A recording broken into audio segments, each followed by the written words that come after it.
innovation culture internally. And also thank you very much, Lloyds Banking Group, for hosting the drinks networking last night, the Urban Experience. But yes, so to talk us through that, we have a fireside chat with Miranda and Tom from Lloyds Banking Group, and they're going to be talking to Terence, Mauri, who's a writer for Inc. magazine. Please come up to the stage. Thank you.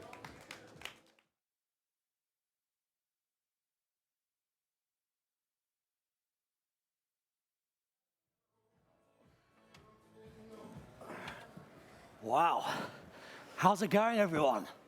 Great to see you.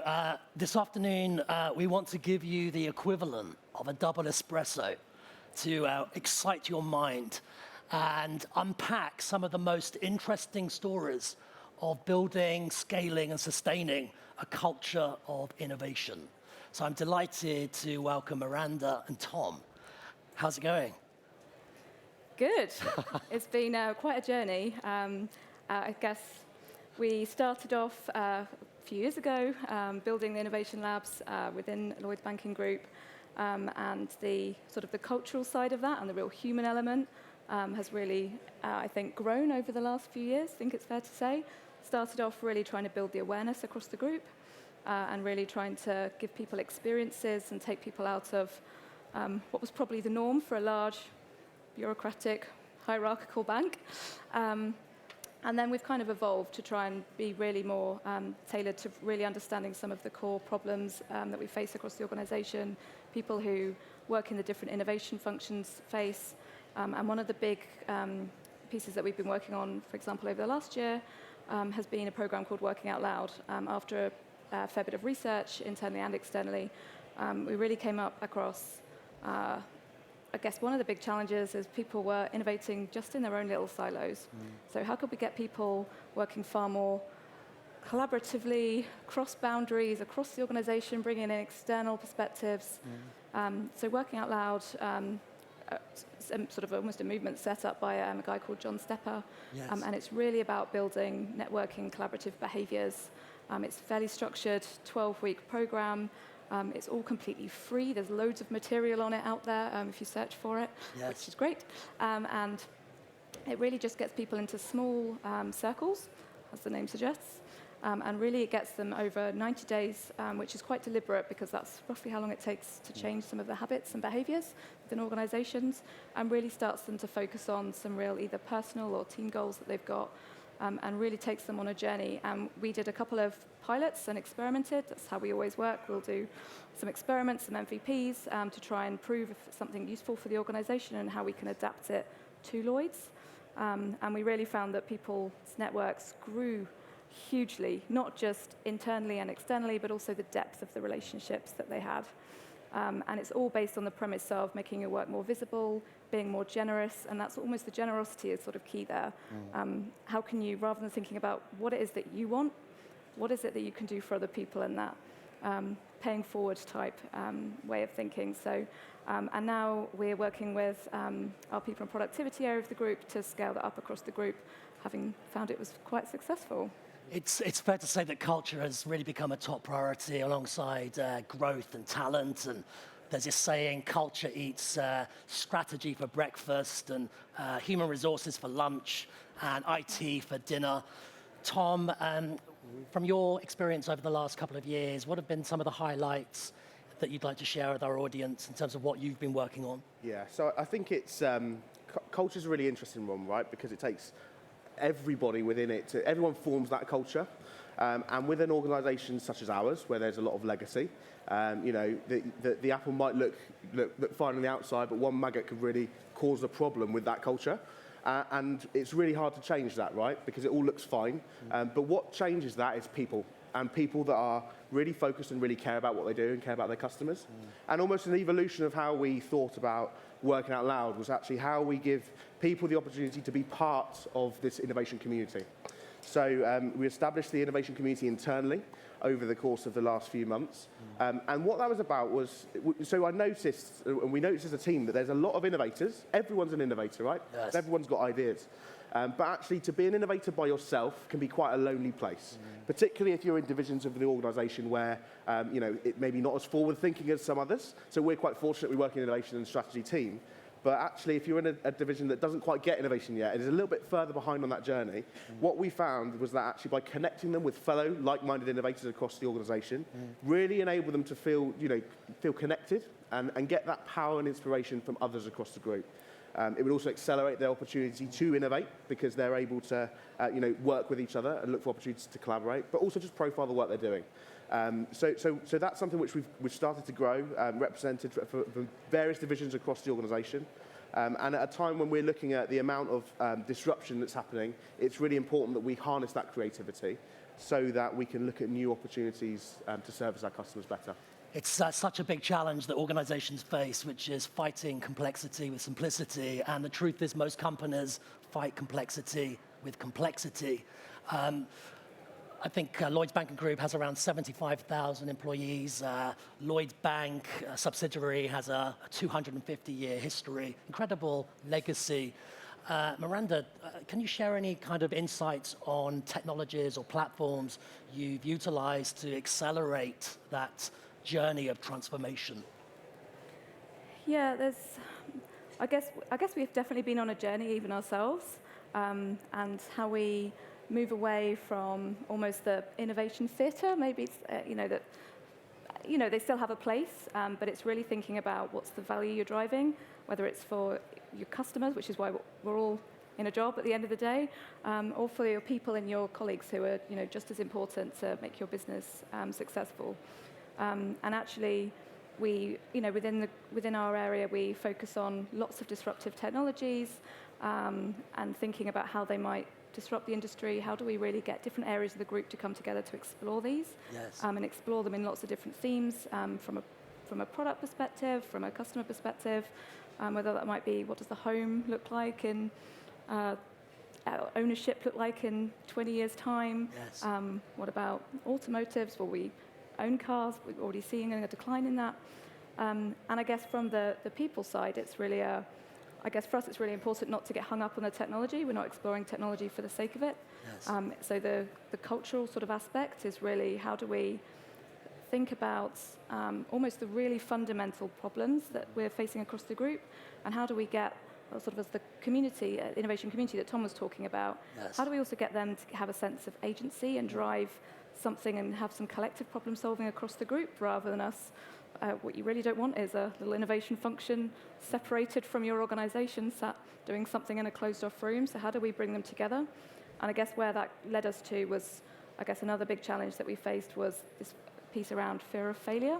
Yes. And actually, especially I guess in a bank again, I guess the risk appetite has been low perhaps over the last decade. So it's definitely how do we get people to experiment? How do we get people to feel comfortable to bring their ideas, to make really bold Yes. innovations and to think differently and to move at pace. So I guess one of the things that we tested out initially was a piece called Church of Fail, where we'd get people to almost come up to the altar, if you like, Yes. and share some of their confessions of things that haven't gone so well, but with the real point of what was the learning that we took from this and how could we approach it differently next time.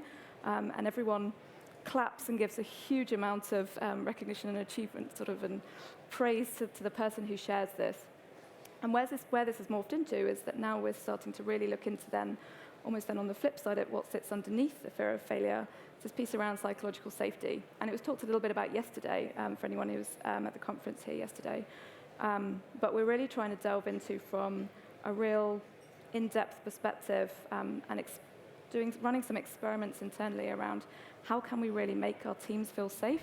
We're going through a huge amount of change, one of the largest digital transformations in Europe. So how do we really get our people to feel really safe? So we think about creativity and experimenting. How do we make people feel comfortable to bring all of their ideas and their boldest ideas and feel really comfortable sharing that within a team? I think we're at a very interesting inflection point, and we're at this sort of paradox now, which is not taking a risk is a risk.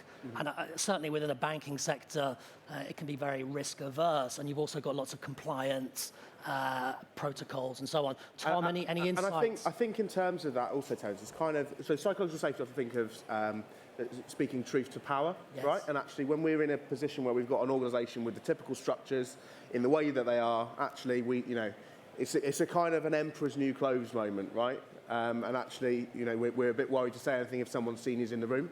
And that's something we have to break because that stifles the creativity and that stops us from finding solutions. And there's been so much research that's shown the impact that can have, particularly in industries such as aviation, and when some significant changes were made as a result of that because there wasn't psychological safety, and actually in the medical industry as well.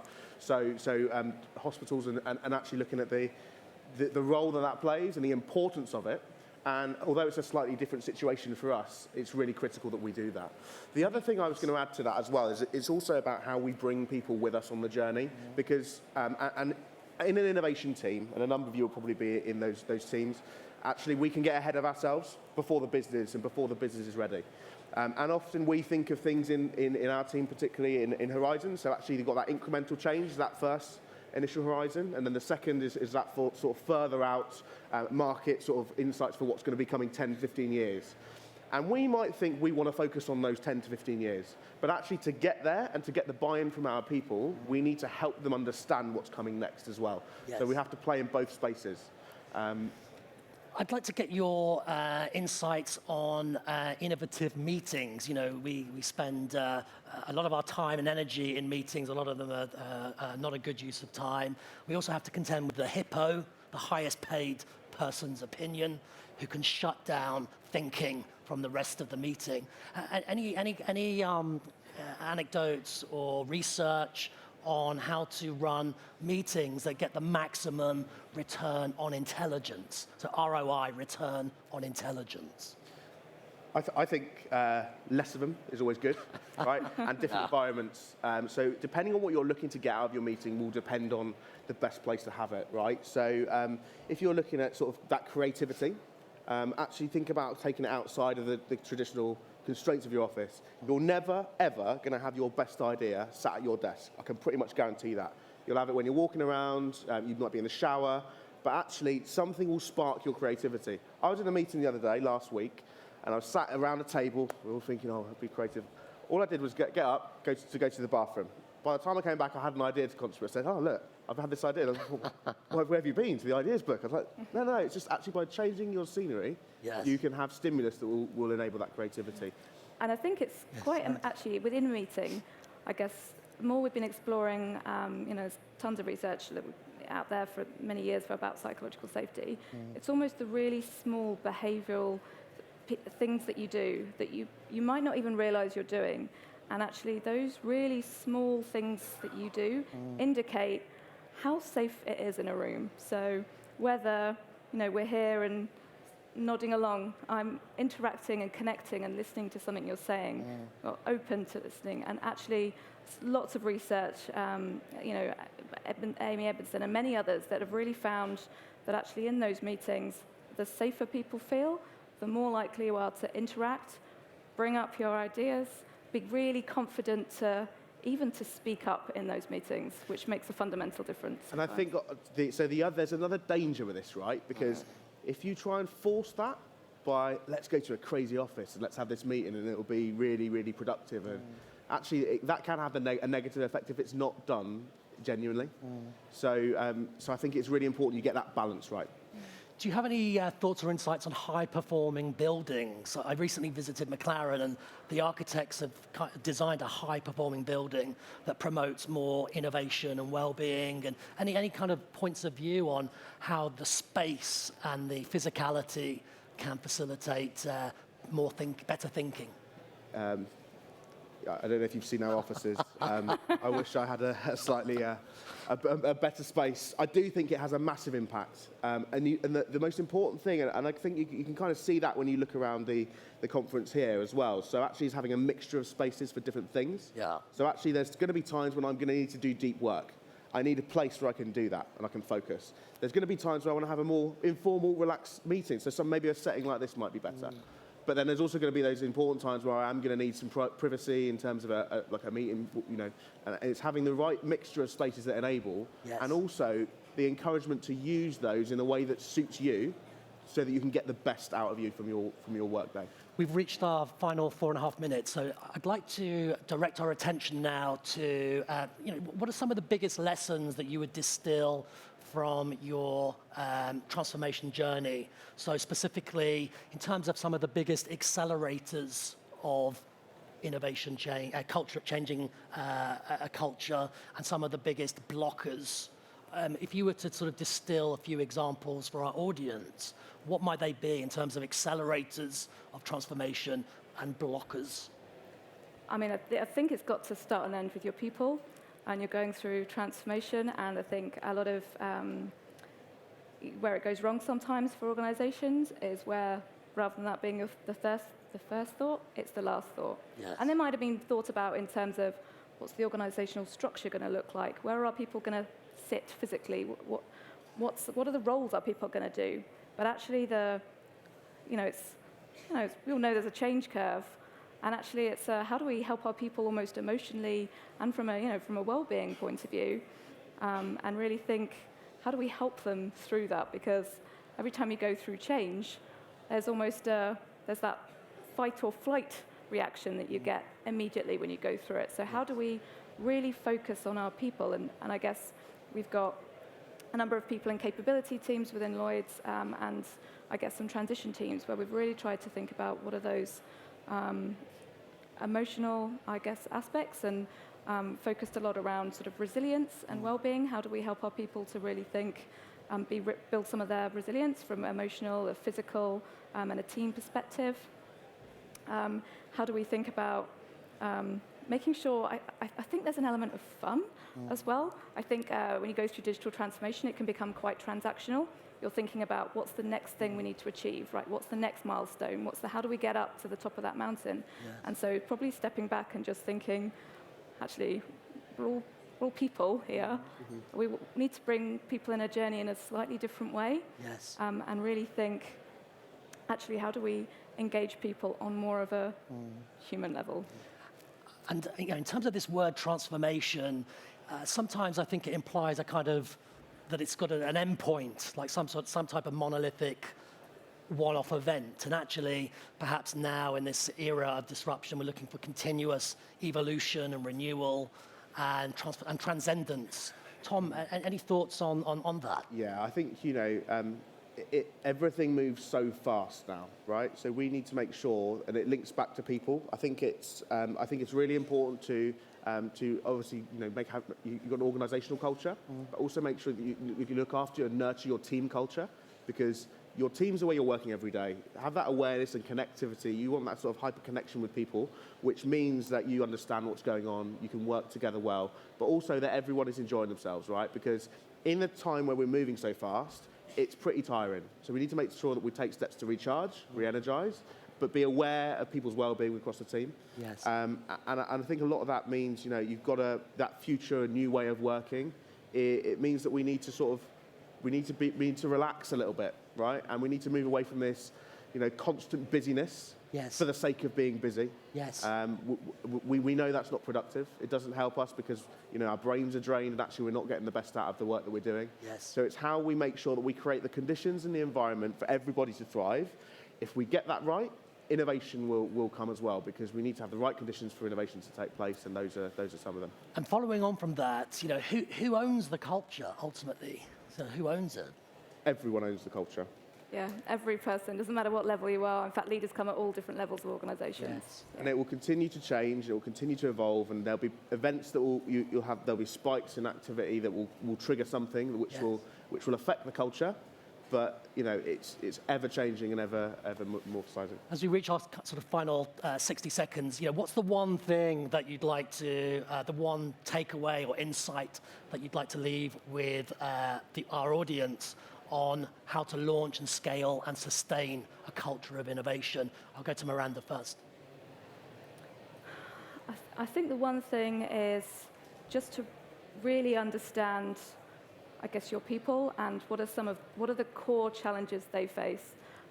It's exactly the same if you're doing product innovation, understanding your customer, understanding your people, what are the biggest problems they're facing, and tackle those first. Fantastic. And I think for me is step outside of your zone, right? So we're in finance, we're here at this innovation festival, and actually the most we can learn is from other industries. So it's how we step outside and look outside of industry to seek inspiration for innovation. Today is the slowest it will ever be in our lifetime. If you think of it that way, it can be quite terrifying or exciting, depending on your personality type. But I think the big takeaway is you can be an innovator, a follower, or out of business. Thank you very much. Thank you.